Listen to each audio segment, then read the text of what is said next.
My name is Jose de la Cruz, and I am a child welfare social worker. Hello, my name is Janelle, and I'm a mother of three.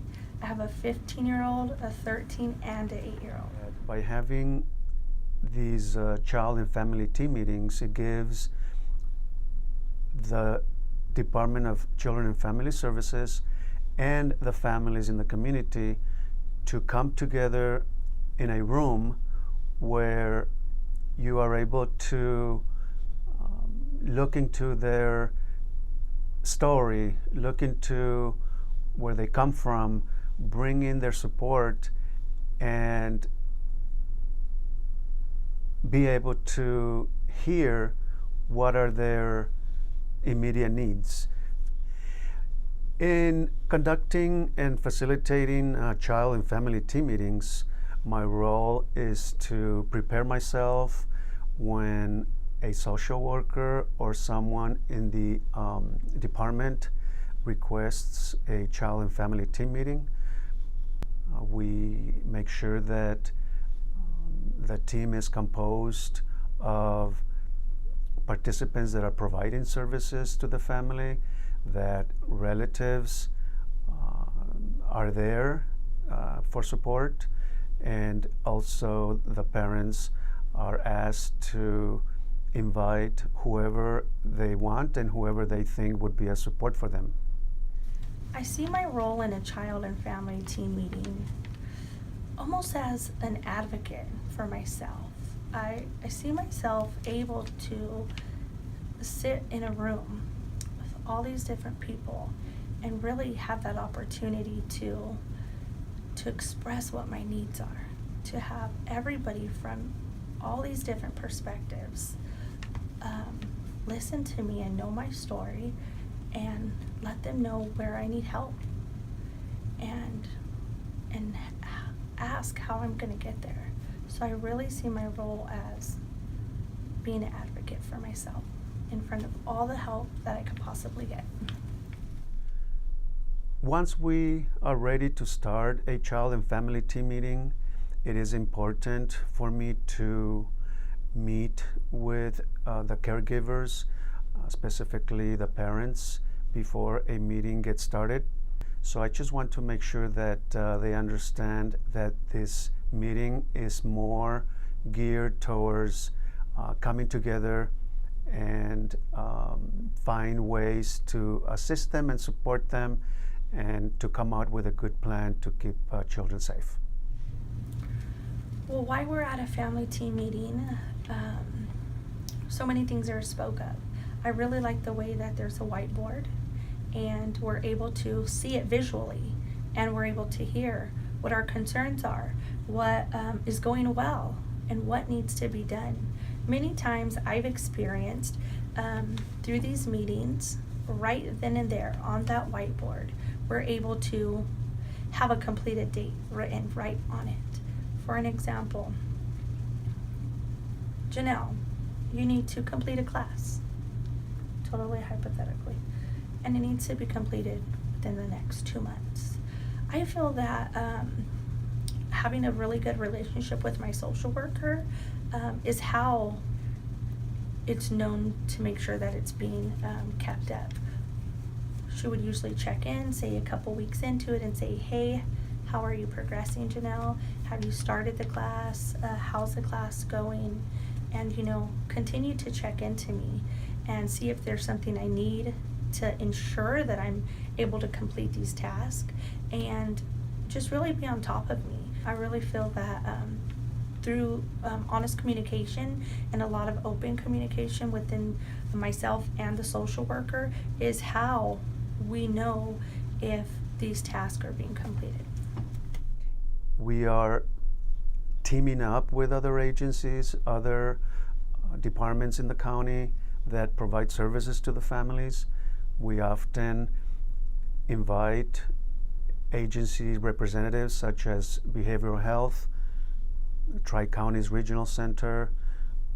We use a lot of our services from our partners in the community such as Interface, the Coalition, because we know that A lot of times families are having a difficult times with different situations such as domestic violence, substance abuse, and having those team players there is very helpful because once they are there, they commit to assist and start working with the families and the children. I believe my child's voice is captured through the help of their therapist. At this type of a meeting, I really like to be able to invite their therapist, our group family therapist, their foster families, any kinship families, practically everybody. And I really feel that their voice is captured through them, especially for the younger children. I do have one younger son, like I mentioned before, who's 8, and so when they're young like that, I believe their foster family and their therapists are really able to capture their voice and really speak out for them. But for my older children who are teenagers, I believe that their support system as well speaks very strong for them and lets their concerns be voiced, but they also have the opportunity to stand up and really speak what they're feeling as well. And for myself, I believe that I make sure to have my voice captured because I really like to take a family and team meeting as a true opportunity to voice everything that I'm feeling, good and bad, within the case. One of the best things I like about child and family team meeting is I usually go into one feeling like, oh, I'm going to talk about all these great things I'm doing. I'm going to let everybody in the room know that I've graduated 2 of my classes and I only need 1 more to complete my case plan. But I actually get to leave not only doing that, but also having all these different perspectives from different people like social workers and court reporters and my children's therapists, where they're able to really explain to me and let my mind open on what I should be focusing on also. I think that was the best thing about the meetings, is that I really have that opportunity to notice other things. Notice what else. Notice if it wasn't on my case plan, it wasn't in class I needed to complete, but hey, Janelle, have you got a job? Hey, have you got a house yet? Have you did these things and that stuff in order to have a successful reunification? Human Services Agency is very supportive of children and family services having these child and family team meetings, and they have been very helpful, very supportive with assisting us with the many tools that we need to make sure that these meetings are effective, because they are very valuable and they are working very well. So we have other programs that within our department that provide us with great support. We have people from family engagement, a couple of people, family engagement specialists that are very knowledgeable in areas of substance abuse, domestic violence, parenting. So they are also coming into our meetings, and we invite them as needed, and they are there when we need them. Also, we have other folks from family finding that are doing extra work to locate and to dig up information about relatives, about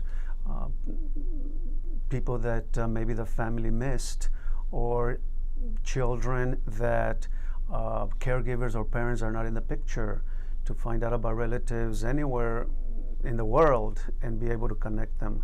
So we have other people like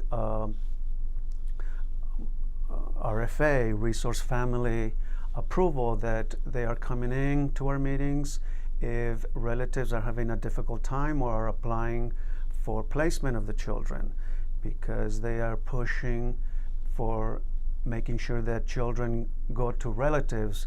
Not that there is nothing wrong if they go to a foster home initially, but definitely identifying relatives and making sure they qualify, they apply, and that's where resource family approval,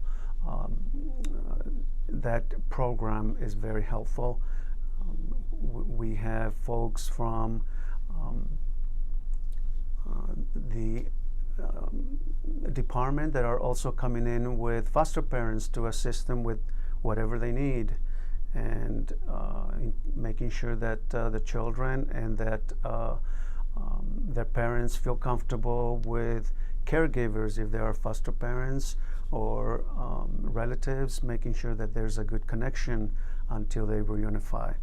And of course, one important team player that knows about child and family team meetings, the courts and the judge. So the attorneys in dependency court are very well aware. They know about our child and family team meetings, and they're very supportive. For example, recently someone from the department was at the court introducing some sort of an order, or if I recall, introduce detention of a child, and the judge said, well, have you had a child and family team meeting yet? And supposedly the social worker said, well, no, we didn't have the opportunity. Well, come back after you have one, the judge said. So that's something powerful, to be able to have that support, and for the judge and the attorneys and the juvenile court to be also on the same page with what we're doing. So the benefit to these child and family team meetings is I'm really able to see not only my weaknesses, but also my strengths within this case. Having these meetings with the family and the children and the caregivers and participants invited gives an opportunity to identify who is their support system, who they can count on, and then we bring all those people together to a room, and miracles happen.